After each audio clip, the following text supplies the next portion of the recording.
Hi friends, welcome to Kadam study centre. आज के lecture में हम सेकंड चैप्टर स्टार्ट कर रहे हैं, problem solving using C programming. जो हमारा सब्जेक्ट है उसका आज हम चैप्टर नंबर 2 स्टार्ट कर रहे हैं। ओके, चैप्टर नंबर 2 का नाम है सी फंडामेंटल्स। ओके, इसमें हम हिस्ट्री देखने वाले सी लैंग्वेज की, यानी सी लैंग्वेज कैसे आई, कैसे वर्क करती है वो पढ़ने वाले, और थर्ड चैप्टर से हम कोडिंग स्टार्ट करने वाले। ओके, ये लेक्चर नंबर 1 है, chapter number 2 C fundamental. First topic है हमारा history of C language. First आई थी सी के पहले अल्गोल 60 लैंग्वेज आई थी, इंटरनेशनल कम्युनिटी ने ये लैंग्वेज बनाई थी। इसे हम डिटेल में नेक्स्ट स्लाइड में देखने वाले। यहाँ पे सिर्फ आप टेबल समझ लो। देन सीपीएल लैंग्वेज आई थी, कैम्ब्रिज एंड लंदन यूनिवर्सिटी 1963 में बनाई थी। देन बीपीसीएल लैंग्वेज आई थी, मार्टिन रिचर्ड्स ने कैम्ब्रिज यूनिवर्सिटी 1967 में डेवलप की थी। देन बी लैंग्वेज आई थी, Ken Thompson at Bell Labs, okay 1970 में। एंड देन हमारी सी लैंग्वेज आई जो कि बनाई थी डेनिस रिची ने। कहाँ पे, उसका एड्रेस क्या है, किस लैब में बनाई थी, AT&T बेल लैब्स। ये आपको याद रखना है, 1 मार्क के लिए क्वेश्चन आ सकता है। इन 1972 ये AT नहीं है, AT&T बेल लैब्स 1972 ये नेम है लैब का। ओके, ये आपको याद रखना है। ओके, आगे बढ़ते हैं। Okay, in 1960 a number of computer language were use for various purposes. 1960 में क्या होता था ना, वेरियस पर्पज के लिए अलग अलग लैंग्वेज लगती थी, यानी हर कोई टास्क परफॉर्म करना हो तो सब टास्क के लिए अलग अलग लैंग्वेज लगती थी। That's means COBOL for commercial application, जो आपको कोबॉल लैंग्वेज बताए वो कमर्शियल एप्लीकेशन के लिए लगती थी। एंड फॉरट्रान यानी formula translation for engineering and scientific application. तो ऐसे अलग अलग एप्लीकेशन के लिए अलग अलग कोडिंग लैंग्वेज लगती थी। But there was a need of single language, लेकिन हमें ज़रूरत किसकी थी, सिंगल लैंग्वेज। ओके, हमें किसकी ज़रूरत थी, सिंगल लैंग्वेज, यानी ऐसी लैंग्वेज होनी चाहिए जो सारे वर्क कर सके। ऐसे डिफरेंट लैंग्वेज नहीं होने चाहिए, ऐसी लैंग्वेज चाहिए जो ऑल टाइप्स ऑफ वर्क्स आपके कर सके। Okay, there was a need of single language which can be used to develop all types of application। okay, यानी सारे टाइप्स के एप्लीकेशन बनाने के लिए वो लैंग्वेज हम यूज कर सके। Instead of using different language use करने से अच्छा एक ही लैंग्वेज यूज करो, ईजी जाएगा ना for different application. So that international committee was said to develop such language. International committee ने क्या कहा कि ऐसी लैंग्वेज क्या करो, डेवलप करो। कैसी लैंग्वेज, जो सारे टाइप्स के वर्क कर सके, ऑल टाइप्स ऑफ एप्लीकेशन के लिए वर्क कर सके। ओके, इसी लैंग्वेज क्या करने के लिए बोली, डेवलप करने के लिए बोली। ओके, आगे बढ़ते हैं। ओके, जो हमने पहले टेबल देखा वही यहाँ पे लिखा है। In 1960 ALGOL 60 was develop but it was too abstract language. Abstract यानी क्या, कॉम्प्लेक्स लैंग्वेज होती है। एब्स्ट्रैक्ट यानी क्या, आपका कॉम्प्लेक्स लैंग्वेज है, या फिर आप हार्ड बोल सकते हो। ओके, कॉम्प्लेक्स लैंग्वेज है। अल्गोल 60 1960 में डेवलप की थी, but it was too abstract language. Then second, after ALGOL 60 CPL यानी combined programming language was develop in 1963। ALGOL 60 के बाद 1963 में CPL लैंग्वेज आई, combined programming language, at Cambridge and London university. Okay, but CPL was too difficult, लेकिन CPL भी कैसी थी, difficult language थी। After CPL BCPL was develop. CPL के बाद BCPL लैंग्वेज आई in 1967 by Martin Richards.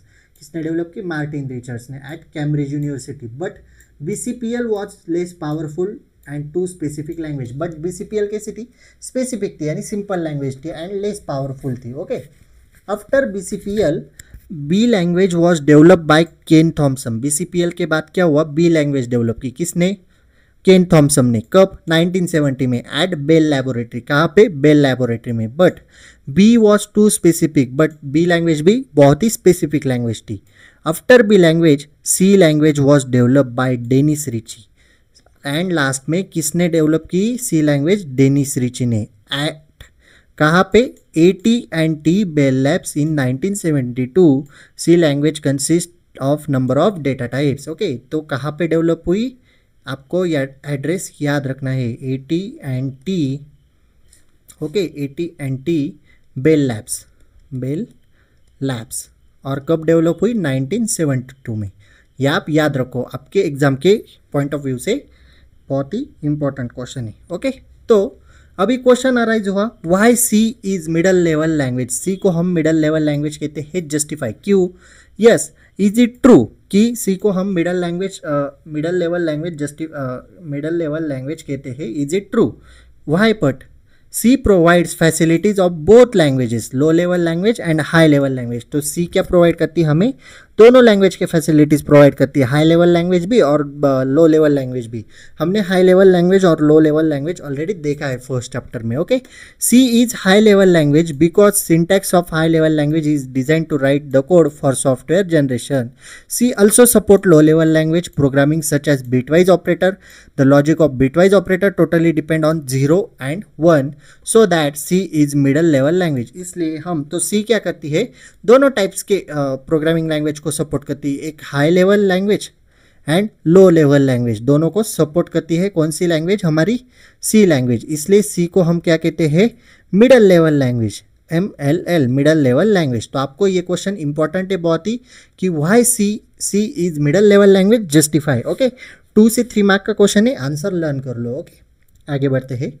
Advantages and features of C language. अभी C language के क्या एडवांटेजेस है, क्या फीचर्स है। सपोज फर्स्ट देखो, C is general purpose structure language, that's mean C has algebraic expression, C में आप अल्जेब्रिक एक्सप्रेशन भी परफॉर्म कर सकते हो, कीवर्ड्स, ऑपरेटर्स है etcetera. C is programming language है, सी एक प्रोग्रामिंग लैंग्वेज है। C is compatible language, C has rich set of built in function, उसके बाद बहुत सारा बिल्ट इन फंक्शन का सेट है। ये आपको आगे वर्ड्स के मीनिंग पता चलेंगे जैसे जैसे आप कोडिंग पढ़ोगे वैसे वैसे। Okay, C provides variety of data types, C क्या प्रोवाइड करती है, variety of data types, operators, function. C has only 32 keywords, C के बाद कितने कीवर्ड्स है, 32। C supports pointer, C pointer को भी सपोर्ट करती है। C provides dynamic memory allocation, इतने सारे फीचर्स है सी के पास। ओके, इसलिए सी को क्या कहते हैं हम, मिडल लेवल लैंग्वेज। ओके, आपको जस्टिफाई करना आना चाहिए, why C is middle level language, justify. Question 2 to 3 marks का है, आपके एग्जाम में आ सकते हैं, अभी लर्न कर लो। ओके, आगे बढ़ते हैं।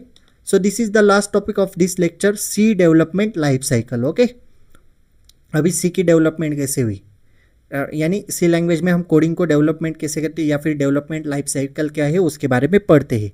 सबसे पहले हमें क्रिएटिंग अ सोर्स कोड, हमें सोर्स कोड क्रिएट करना पड़ता है इन लाइनक्स ऑपरेटिंग सिस्टम। अभी एक बात बतानी है आपको कि आपके कॉलेज में है ना, आपके कॉलेज में ज़्यादातर है ना लाइनक्स ऑपरेटिंग सिस्टम यूज़ करते, लाइनक्स यानी उबंटू।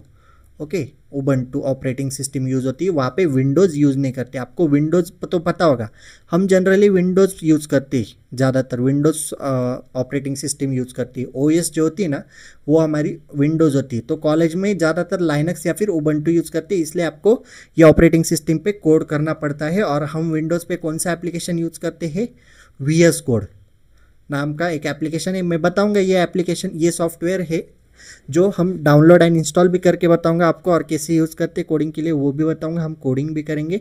बस आप याद रखो, हम विंडोज़ पे बहुत सारे एप्लीकेशन है, टर्बो सी वगैरह वगैरह, लेकिन VS कोड है क्या, ऑलराउंडर है। VS कोड कैसा है, ऑलराउंडर, यानी सब लैंग्वेजेस पे आप कोडिंग कर सकते हो, like Python.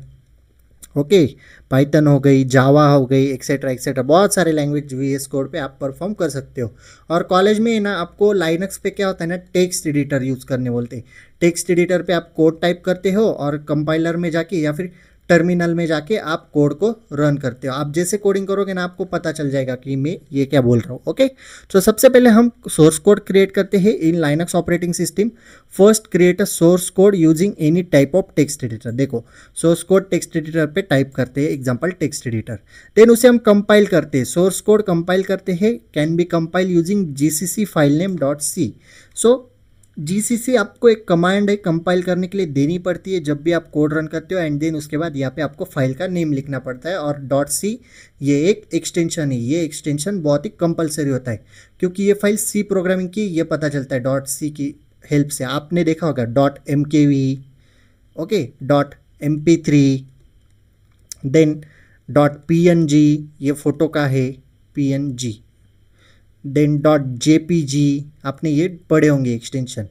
Okay, JPG, sorry, वैसे जीसीसी फाइल नेम, यहाँ पे फाइल नेम आप क्या फाइल को नेम देते हैं वो आपके ऊपर डिपेंड है, एंड डॉट सी कंपलसरी है सी के कोड के लिए। Okay, the command GCC translate C program into an executable file. So जिससे आप जब भी कमांड देते हो तब आपका कोड एग्जीक्यूटेबल फाइल में रन होता है। Linking the source code, then हमें सोर्स कोड को लिंक करना पड़ता है। The compiler compile only one program when while the linker link output of the compiler to the library, and then last में हम कोड रन करते हैं। Code run करने के लिए हम जब GCC file name dot C लिखते हैं उसके बाद हमें ./a.out ये देना पड़ता है। ये कमांड याद रखो। एक तो आपको कौन सी कमांड याद रखनी, ये वाली GCC file name dot C and ./a.out। Okay, और एक बात, हम सिर्फ लाइनक्स या फिर उबंटू ऑपरेटिंग सिस्टम में जब टर्मिनल यूज कर देना तभी हम ./a.out लिखते हैं। और जब आप घर पे प्रैक्टिस करोगे, अगर घर पे आपके पास विंडोज ऑपरेटिंग सिस्टम है तो VS कोड में हम क्या लिखते हैं ./a.exe। ओके, आउट की जगह पे सिर्फ exe। ओके, ये आपको अभी समझ में नहीं आ रहा होगा कि मैं क्या बोल रहा हूँ, क्या बता रहा हूँ, लेकिन आप जैसे ही कोडिंग करोगे तब आपको अच्छी तरह से समझ में आ जाएगा। Okay, so don't take tension of this, आप इतना बर्डन मत लो, आप सिर्फ याद रखो मैं जो बोल रहा हूँ। ओके, हम कोडिंग करते वक्त सब आपको पता चल ही जाएगा। ओके, तो अभी हम यहाँ पे रुकते हैं। Okay, this is sufficient for today. If you have any doubt regarding this lecture please ask in comment section और DM me on Instagram, or you can also ask your doubt on Telegram doubt discussion group. Okay, notes are available on Telegram channel. Telegram channel link is available in description box. If you like this video, please like, share and subscribe to our channel and share this video with your friends. So that's it for today. Till then, tatas, bye bye.